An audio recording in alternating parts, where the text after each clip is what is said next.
Hello and welcome back to my channel. This is part 2 of the SLK200, and we're going to go out for a test drive, and we're going to get a owner's point of view of this car, how they drive, are they any good, and are they expensive to run. And also I'm going to go through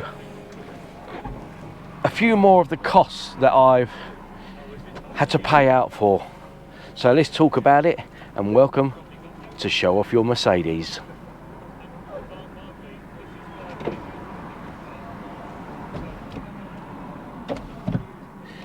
Beautiful.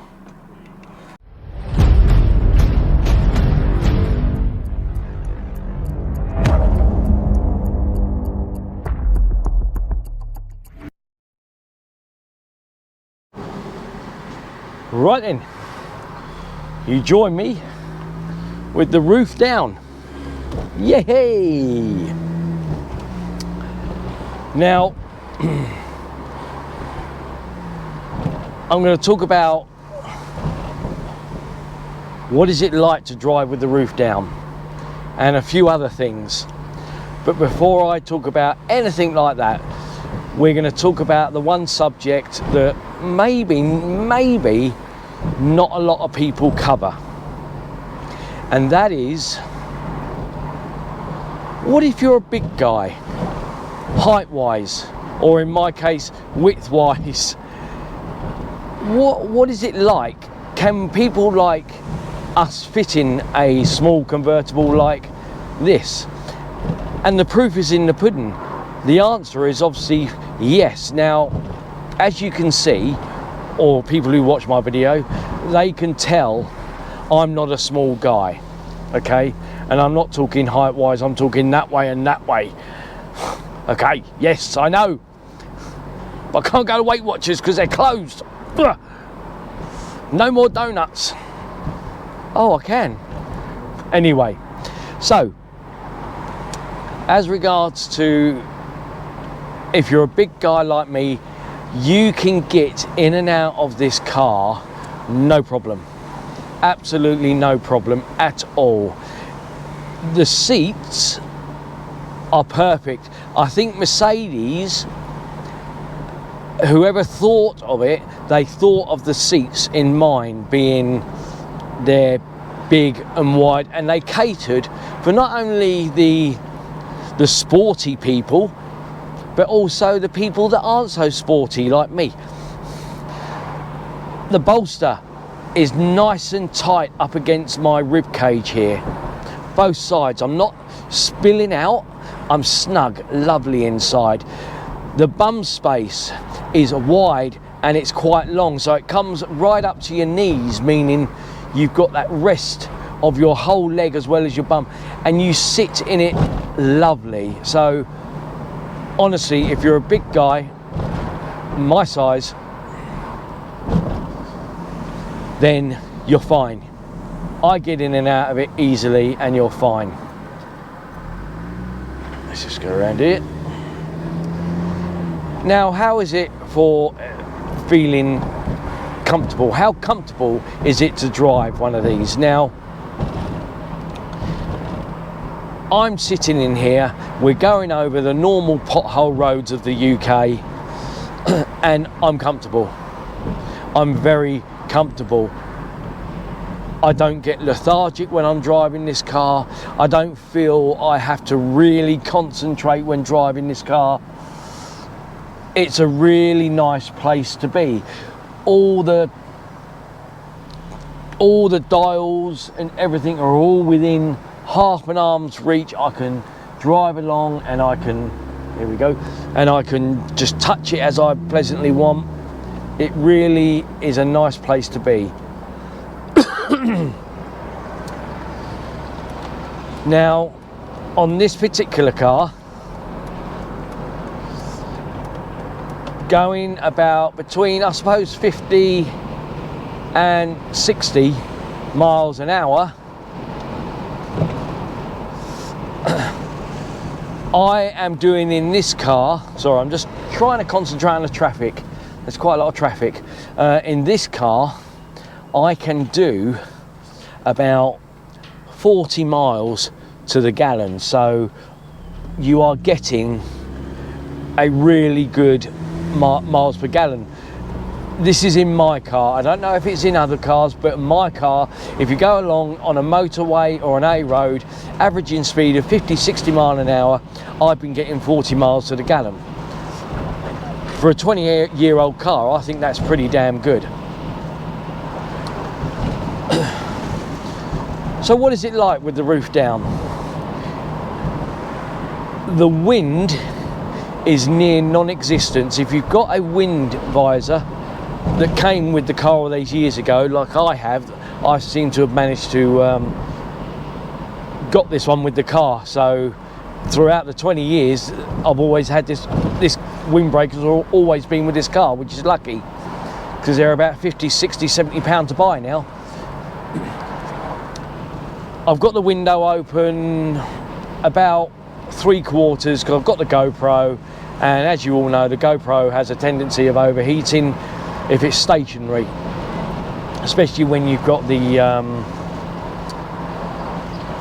hyper boost on and everything to adjust the stability on it. So the window's slightly open that side, but if that window was up, the wind would be pretty much zero. It's that good in the cab. So as regards to the driving, is lovely. I can't fault it. It's almost, you know, you won't get tired driving this car for a long period of time, and it is so much fun to drive this car. You have enough power for the 1.8, okay, this is just for my car, the 1.8. You have enough power to overtake, you have enough power to go 0 to 60 in it. Honestly, it is more in the UK roads of today, it is more than enough power that's needed. The gear shifts on this go up and down smoothly. I very rarely use the sport mode. I don't feel you need to. We're in a country where we're being overtaken by cars, and unless you live out in the sticks where there's one car every mile, then fair enough. But if you live in the city or in a town, you really cannot go anywhere to boot it. See, now there's a little rumble of the nasty potholes and stuff, and I'm fine. I'm absolutely fine. Do I get any arm aches, you know, sort of being like this? No, of course I don't. It's a really good place to be. I will pull over, pause the video, and I'm just going to go through a few more things that I've had to spend out on the car, and it's still not finished. There's still a few more bits that I need to pay out for. So this is purely my opinion, my experiences of what is it like owning an SLK and driving it with the roof down. Honestly, brilliant, absolutely brilliant. Is it better than another convertible, two-door sports car, an MGTF, a BMW Z3? Well, I've owned a BMW Z3, and I can tell you that this is better than a BMW Z3. And I don't know why, but these SLKs, I seem to get looked at a lot more. When I used to drive my Z3, I didn't get as many looks. Not that I want it, but when you drive in an SLK, it's something about the SLK, the Mercedes badge, that people can't help but have a good look. And maybe because there's not so many of these on the road. You know, I see less than half a dozen most days, less. So maybe it's because they're quite rare now, who knows. But there you go, there's my little waffle on about the SLK200 with the roof down. If you want one, buy one. But make sure, like I said in the previous video, you've got some money put by. Because they will cost you. Drop a gear, and we're off. Honestly, there we go. Oh.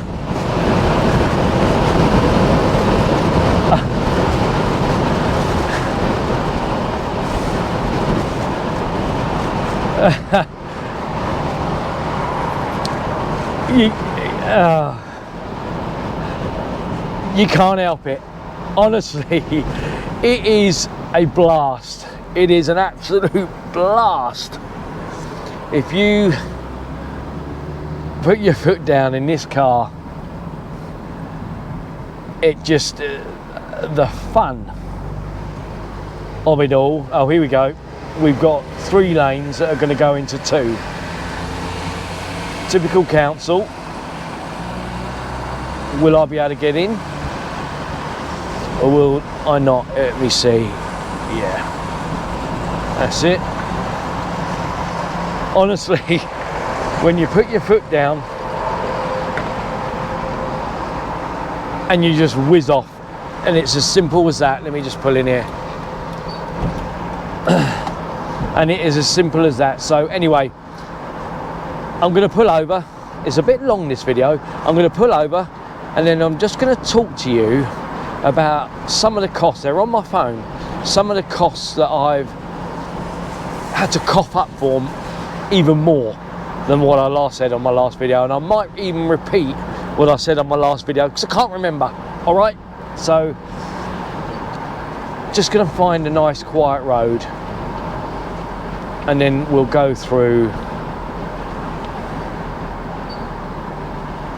what I've done.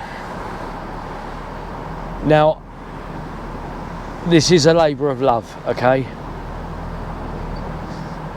Nothing more, nothing less. Okay, if I wanted this car to go to A to B with the money I spent on it, I probably would have given up. But it is now a labour of love.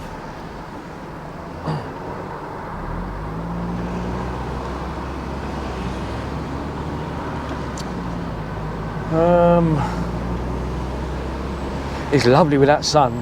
Honestly, when it beats down on you with the roof down, it's lovely. Right, I'll go down here. And then I'm going to quickly see if I can... Yeah, here we go. Let me just pull over here. Right, let me pause it. Right. Let me just go through a few things. So, I might have mentioned these already, I'm not sure, but I'm going to be stationary. I don't know if the GoPro's going to overheat. Don't you dare overheat. Right, so rear pads and calipers. £75. MAF sensor. £40. Front calipers and front brakes. £110. Brake fluid was 30. 2 ABS rings, pickup rings, were 15 quid. Dust brake covers. Now on the front of these cars, they have metal guard dust brake covers. You might have seen it, you might not have. On not this car, but other cars. Mine are totally corroded away. They've gone, they've rusted, they've gone to smithereens, they've gone into dust. So I've had to buy 2 of them for 40 quid. Oil, 40 quid. The rear brake light, which you may have noticed is slightly darker, 25 quid. ABS sensor, 15 quid. Brake sensor, 30 quid. The tyres, battery, spark plugs, cabin floor filter, and up to date recently I've just brought new discs for the front. That just gives you, and I think it works out so far. Did I put a price over there? yeah, so far I have spent £1,080. Well, that's not including the discs on the front. So we're looking at about, I spent about £1,150 on this car to date, including the 1,500 quid. So this car has set me back about £2,600 since I bought it. I've still got to re-gas the aircon at another 60 quid. I've got to sort out the heated seat driver's side because it's not working. God knows what's wrong with it. If it's the element, I'm not bothering. If it's a wire, whatever, that is still going to be sorted. I think that's about it really. But that just goes to show you, when you buy a car, especially like this, when you're looking at a classy car like this, I call it classy because it is, just bear in mind, if you're going to buy one 1,450 quid, 1,500 quid, it's not going to be plain sailing, all right? So bear that in mind. And if you are going to buy one of these, get the rear subframed checked by Mercedes. Do not splash out on 4 or 5 grand on one or 2 grand on one unless you take that car to Mercedes, book it in. It costs you about 170 quid and you get the subframe checked, because they aren't replacing them right now. I got mine replaced free of charge with Mercedes. They are not replacing them right now. So if you buy one of these and you take it for an MOT and it's rotten, be prepared for a bill from Mercedes for about £2,500 plus whatever else they find underneath, probably be brake pipes or whatever. Or you're looking at maybe another 1,800 quid if you go private. So bear that in mind. Anyway, that's enough waffling on. I'm going to undo myself so I can turn off the GoPro before it overheats. I'll catch you in the next video. Thanks for watching, and don't forget to subscribe. Catch you next video. Bye for now.